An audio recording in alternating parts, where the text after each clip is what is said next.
Bienvenido y bienvenida a un nuevo capítulo de Esta Boca es Mía. Soy Montserrat Martorell, transmitiendo directamente desde el Periodista TV aquí en el barrio de Bellas Artes, y hoy me encuentro junto con Paola Molina. ¿Cómo estás, Paola? Bien, muy bien. Paola es narradora, comediante, diseñadora de profesión, autora de Confesiones de una soltera y Ciudad Satélite, que es el libro que hoy día vamos a hablar. Intenso libro. Sí. Pero me reí mucho mientras lo escribía, lo disfruté el proceso. De repente me duchaba y me pensaba, no, ¿y si le pongo esto? Y me reía sola. Paola vuelve a su casa de infancia y siente la necesidad de indagar en el origen de sus fracturas y ansiedades. Abre los ojos, bucea en el pasado y entrega 14 relatos que montan una atmósfera tan entrañable como simbólica. El escenario es el Maipú natal, pero el barrio bien podría ser una parodia de Chile y sus derroteros capitalistas. Ciudad Satélite nunca deja de irradiar una adictiva luz oscura, la agridulce perfecta, una de las autoras más dotadas y perspicaces de su generación. ¿Estás contenta con el resultado de este libro, que en el fondo también recoge mucho de tu vida, de tu biografía, de tu infancia? Sí. La patria es la infancia. Sí, no, brígido, y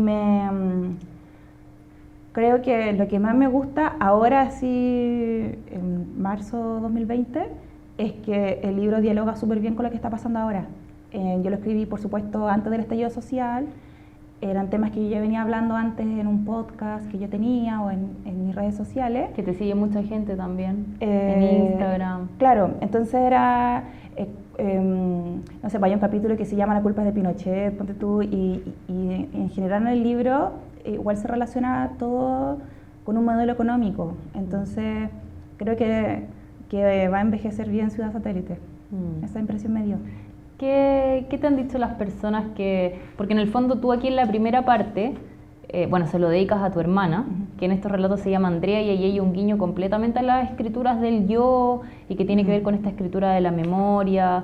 Y después, en otra parte dices que acá los nombres han sido cambiados, los lugares, las ficciones, pero sin embargo obviamente por acá dice: debo dejar en claro que las historias acá expresadas están basadas en hechos reales, pero los nombres, fechas, lugares, sucesos y recuerdos han sido alterados para proteger la verdadera identidad de los involucrados. Sí.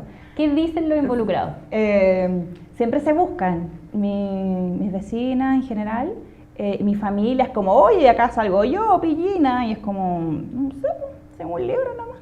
Entonces los dejo ahí Aparte, yo no quería que el libro tampoco fuera un diario de vida. Entonces lo que elegí contar está escrito de una forma en que no sea como, o sea, de universalizarlo en el fondo, que no sea como mi experiencia personal, sino elegí imágenes y situaciones donde el resto se pudiese reflejar. Entonces no es tan importante que sea mi historia, ¿cachai? ¿Crees que logra eso? Que la gente que lo lea se sienta identificada, se pueda como situar en esta Ciudad Satélite? Yo creo, o sea, por los comentarios que he recibido, creo que sí. Para la gente que crecimos como en periferias, o hay harta gente de región que me dice que habían como temas muy parecidos.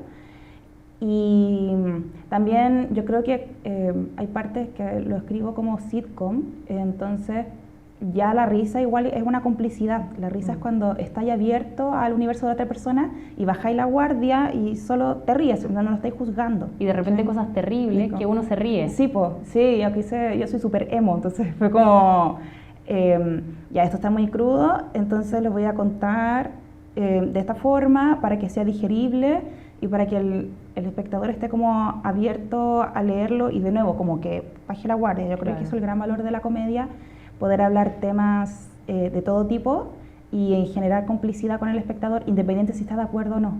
Y con un humor negro, con un lenguaje directo, de repente con crítica social. ¿Te sientes escritora, Paola?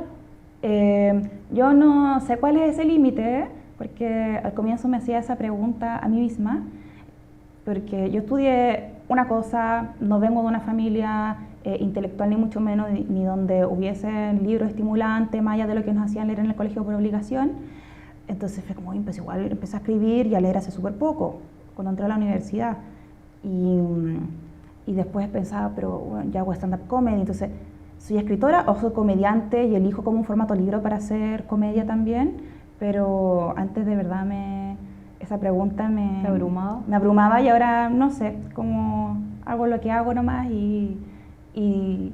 o sea, yo creo que en consecuencia soy escritora, trabajo de forma profesional la escritura, con contratos, Ahora con bien, estás trabajando, vas a trabajar en un próximo libro, también con claro. Random House, ¿no? Con Plaza Fanés. Sí, yo creo que lo que me pasa es esa sensación de sentir que no vengo de un lugar, no sé, no tengo esa historia como yo desde chiquitita que leo y empecé a leer a grandes autores, a los 4 años no estaba totalmente alejado. Entonces, eso me hace sentir, antes me daba inseguridad, me hace sentir más atrás, y ahora no, yo creo que es parte de mi valor elegir ese lugar y ocupar ese lenguaje.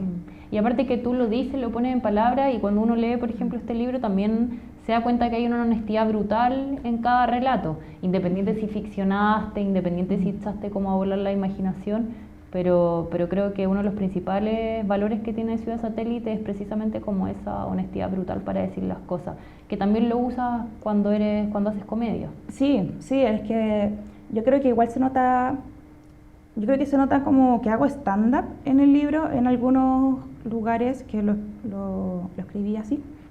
Y yo noto, igual se nota que estudié diseño, porque harta gente me dice como que escribo con mucha imagen, como postales. No me acuerdo cuál es la pregunta. Yo lo que sí te quiero preguntar es que acá en el fondo hay clases sociales, hay familia, hay vínculos que conforman la infancia, que yo diría que es como el tópico más importante, el origen, las angustias. ¿Cuáles tú crees que son los principales temas, además de estos que están aquí en Ciudad Satélite? Yo creo que el adultocentrismo y el cambio de roles que hay, como a veces hay adultos que son mucho más infantiles que los niños, que los personajes que aparecen ahí, hay niños que hacen reflexiones mucho más agudas y padres o familiares que crían de formas que después uno crece y se da cuenta como, oye, esto estaba mal que me enseñaran estos valores, ¿cachai? ¿Como cuáles, por ejemplo? ¿Alguno que te acuerdas? Yo me acuerdo mucho en mi barrio, por ejemplo, el tema de la homosexualidad era algo que se ocupaba como burla, y como los adultos nos enseñaron como a perpetuar la homofobia o dejar la homosexualidad en un lugar muy poco ciudadano y muy poco serio, se viene haciendo un chiste nomás, ¿cachai? Para algunas personas, en esa época en la que está configurado Ciudad Satélite. Y yo me acuerdo teniendo viajes en micro, no sé, de colegio a la casa, cuando iba en la media o cuando estaba en la universidad, y pensaba, ¿sabes qué? Me criaron como el hoyo, igual, como que después uno entiende de dónde vienen las herramientas de la gente que nos crió, gente que creció en dictadura, que no tuvieron un proceso de sanación de estos traumas que dejó 17 años de dictadura, y también de una crianza antigua que era a través del golpe, que viene desde carencias emocionales y materiales. Entonces yo creo que a los que crecimos como de clase media baja, nos crió gente que tuvo muchas carencias materiales y con nosotros logró como tener ciertos servicios básicos ya de forma asegurada, y como ya con eso uno está listo, pues uno tiene que estar agradecido porque ellos tuvieran menos. Pero yo creo que ahora a nuestra generación nos toca hacer, escarbar más todavía, y como ya quizás tenemos por sentado tener los agua, gas, un techo, y ya empezar a hablar de salud emocional y de poder escarbar más en esos ámbitos que quedaron relegados porque había necesidades demasiado pragmáticas para resolver. Eso creo yo. Este libro se publica el año pasado. Sí. Y sin embargo, todas estas cosas que estamos conversando podemos llevarlas a post-estallido social, a las demandas, a lo que pasa en la calle. ¿Cómo estás viviendo tú en este momento de manera personal la vida escrita y la vida vivida al final? Ahora con el estallido, al comienzo mucha euforia, y después cuando me di cuenta de que a pesar de que uno tuviera registro de lo que está ocurriendo en la televisión abierta, los matinales, los noticiarios y todo eso, como que callan lo que está ocurriendo o tergiversan las imágenes, el presidente dice algo que no es real y pareciera como que se legitima esa mentira, es como, bueno, nos están tratando de volver locos. Entonces me empezó a generar un poco de ansiedad. Así que lo que hice desde diciembre, no veo absolutamente nada de televisión, todo lo que me entero son por medio independiente y participando harto, armando cabildo, harto show en... Asamblea.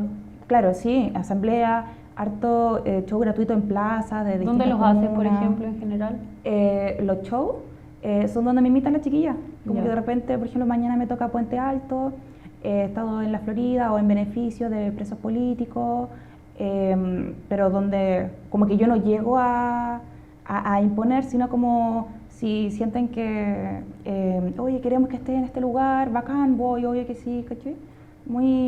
Ha sido todo muy fluido también.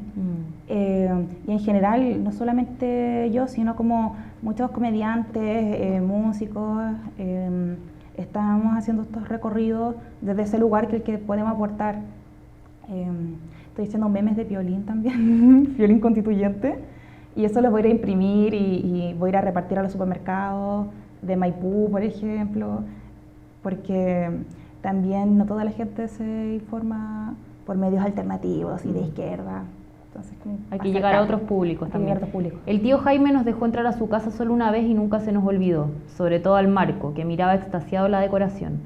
El guacho, así le decían porque no tenía pareja ni hijos, vivía al fondo del Crespón, en la única casa del barrio sin ampliaciones que se mantiene tal cual la entregaron en 1990. La fachada ahora está descascarada, el antejardín mantiene un pasto precario y solo parece intervenido por unos pastelones dispersos que llegan a la puerta. Tiene una reja baja y un duende de yeso que él mismo pintó y dejó con los ojos mirando en direcciones opuestas. Recuerdo eso sí que por dentro era un paraíso kitsch. Ese contraste interior y exterior era como el mismo guacho, una persona en capas. Uno lee este libro y no se imagina que su autora estudió diseño. Podría perfectamente haber estudiado literatura. Mucha gente que estudia literatura escribe con el estilo que tú tienes o con tu voz narrativa. ¿Fue un desafío venir del diseño y ponerte a escribir? No, lo que pasa es que yo como que nunca me propuse explícitamente ser escritora. Se fue dando porque el 2015 inventé un fanpage en Facebook que se llama Confesiones de Soltera. Que seguro que lo conocen. Y era, de verdad, era como, me agarré un hueón ayer, jajaja.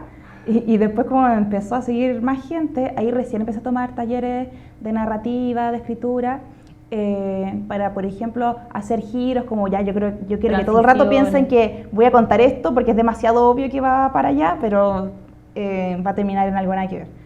Y eso me entretenía mucho, pero fue muy desde como me entretiene genuinamente hacerlo. Y entonces, no sé, yo creo que igual que con el stand-up, tampoco empecé como quiero ser comediante, estaba buscando algo que hacer nomás en mi tiempo libre y me gustó mucho hacer reír, ese momento como de la sorpresa, como en el stand-up, el chiste es también un poco eso que decía delante de buscar la sorpresa. Claro, pero hacer reír, pero también hacer pensar, porque cuando uno va leyendo esto va sintiendo, pero va pensando también, es como un camino que va, un viaje.